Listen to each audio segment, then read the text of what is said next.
story, when it occurs to you that, hey, this dream is something that actually would turn me on if I could do this, then that daydreaming changes because you think about it over and over and over and over and over again. It becomes a goal, it becomes a plan, it becomes a purpose, it becomes an intention, and what happens is your mind starts to work on it. I want to read something here. Yeah, go ahead. Have I got a minute or two? You got it. Go ahead. This is from a book that was written in 2007, I think. It's called Train Your Mind, Change Your Brain. It's by Sharon Begley. #1 bestseller. It's about neuroscience, right? And what she talks about in there is called neuroplasticity, right? So this is something that was discovered at Harvard. I said they were using this functional MRI, and they discovered two things. They discovered what they call mental time travel, or the fact that what we used to call memory works in the future too, right? Whether it's, because when you're daydreaming, of course, some of your thoughts are in the past and some are in the future, right? Well, the other thing that they discovered, the second thing they discovered, has now come to be called neuroplasticity, which is the fact that when you think of something repeatedly, it has the effect of changing your brain.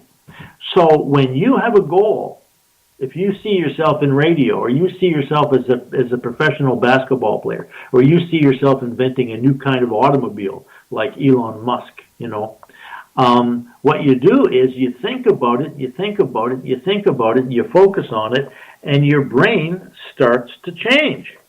So here's this blurb from this book, Train Your Mind, Change Your Brain, by Sharon Begley, right?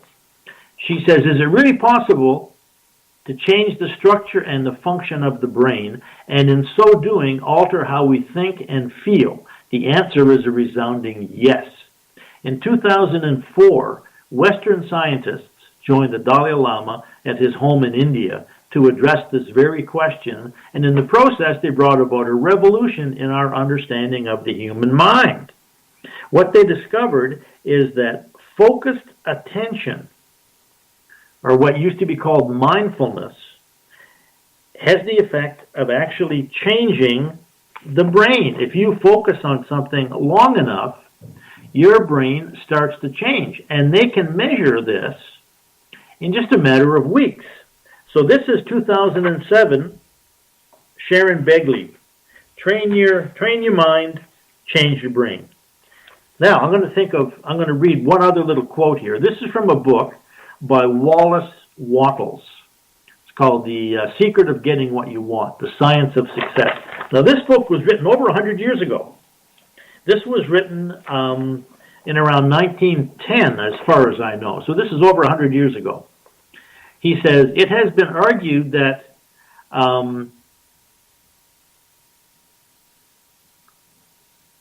he says, it has been found that by turning this principle into action, any section of the brain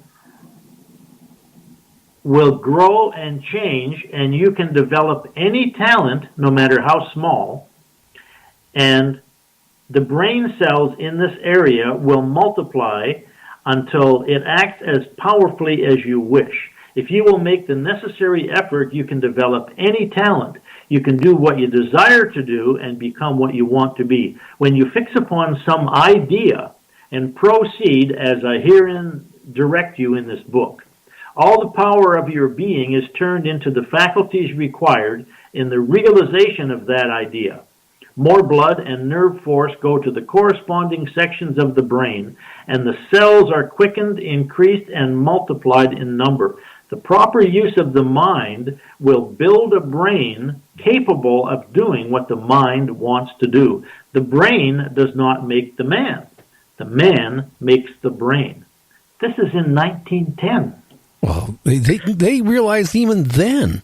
I mean, Well, he did. Yeah. He realized it. But, of course, this was called fiction, right? It was called metaphysics. It was called ridiculous.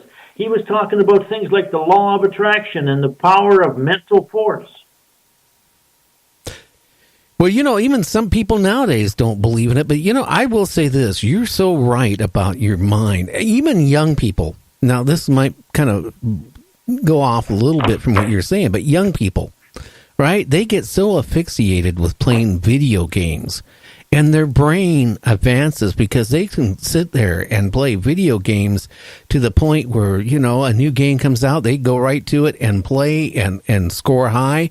Where if me and you tried, we would sit there and we couldn't do anything. And what happens is that they asphyxiate, on something the same way that you're talking about. But the problem is a lot of young people aren't focusing to go and build a future. They're not focused, and that's where I see. The sad part. Sorry to interrupt. But no, go ahead. The sad part is that this process that I'm talking about, where you take an idea and you focus on it and you start thinking about it and you visualize it and you plan it and you eventually start to act on it and you create it. They don't teach this in school. No. They teach it perhaps in business school. If you're an entrepreneur and you study business and you get an MBA, you might learn about planning and that sort of thing. But for most of us, we don't believe or we don't know that we can actually take our dreams and make them real. And one of the things that I believe, that I outline in my book, because I have the whole theory of how your mind works in the past and in the future in my book. And one of the things I believe is that anything important in your life that happens to you, you know about it in advance on some level.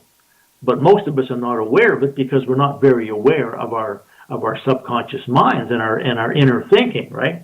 But I was working with a client of mine recently. He's a businessman from Colombia, right?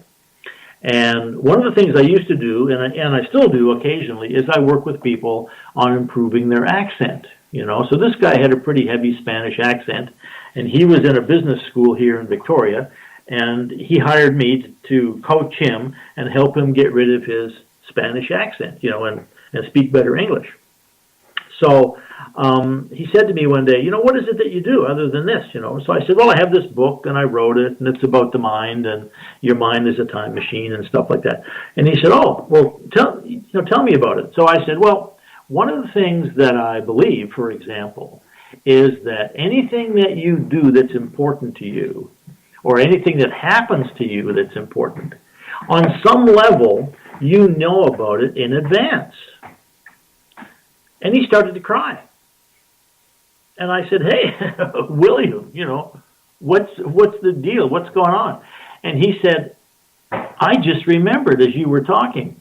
When I was a teenager, I said to myself one day, when I grow up and I'm a successful person, I'm going to take my family and I'm going to move to Canada.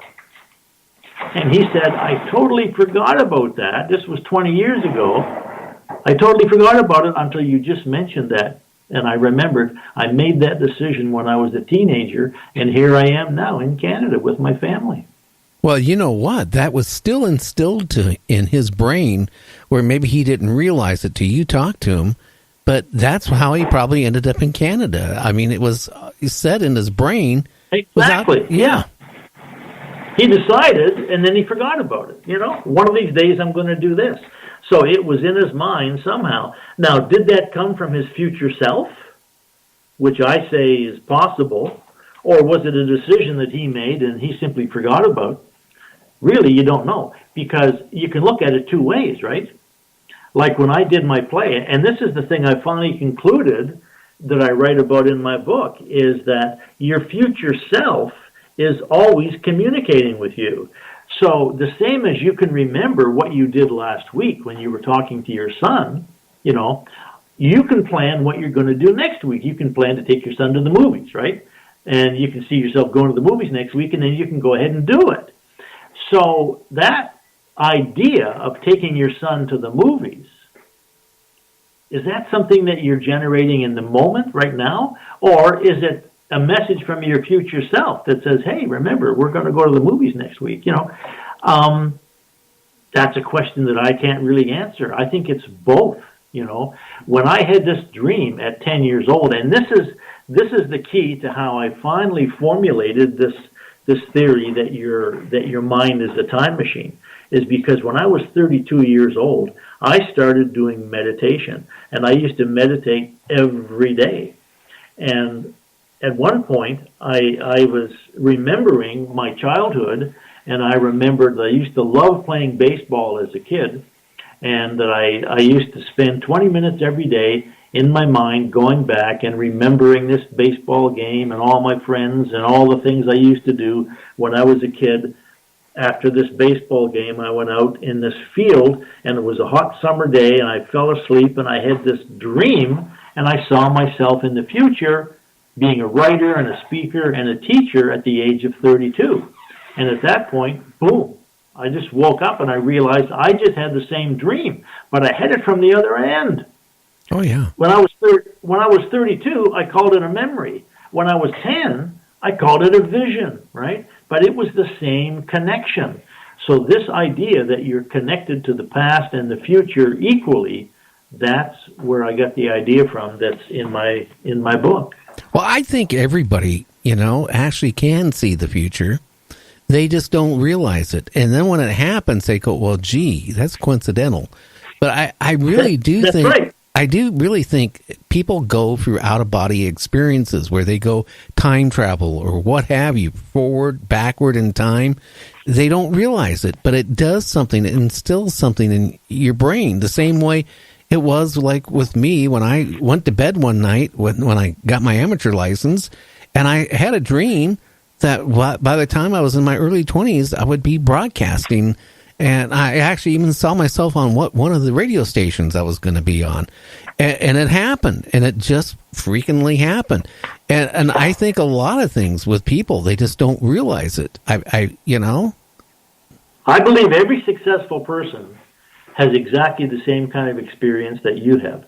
But I'll tell you, one of the things I learned in my research is that only 5% of people set goals. And that's the key to being successful, is you have to learn to set goals. You have to decide what it is you want in the future, whether it's to be a writer and a speaker like I was, or whether it's to be working in radio like your idea was, or whether it's to be a professional golfer like Tiger Woods, or a basketball player like Michael Jordan. You have to decide, this is the future I want. And that's the critical piece. When you do that, you make a decision, you set the goal, then you focus on it, and with focused attention, as they discovered in 2004, or as they wrote about in 1910, but they didn't have the scientific tools to back it up, that's the thing that changes your thinking and makes it possible for you to literally create your dream as a physical result in your life. Well, you're perfect proof of it actually working. Hey, our time is up for tonight. Anthony, it was really good talking to you. I want you to tell people how they can get your book, because I think it would be a good read for a lot of people. And actually, I think it's a must-have. Oh, absolutely. I think everybody needs it. Yeah, the book is called Mind, Time, and Power. So my website is www.mindtimeandpower.com. It's all one word. And if people just go to Google and type in Anthory Hamilton Mind Power, or Anthory Hamilton Law of Attraction, or they go to my website, mindtimeandpower.com, they can order the book. They can get the ebook. They can order the paperback book. There's also links on there to go to my YouTube channel. I've got over 100 videos on my YouTube channel. Oh, wow. All about mental time travel and various aspects of motivation and success. And also on that page, mindtimeandpower.com, there's a link that people can access and get a free 1-month Mind Power course. And they just give me their email address, and automatically my autoresponder sends them this 1-month course. It's 10 videos. and it teaches them about the law of attraction, the law of growth, how to set goals, how to visualize,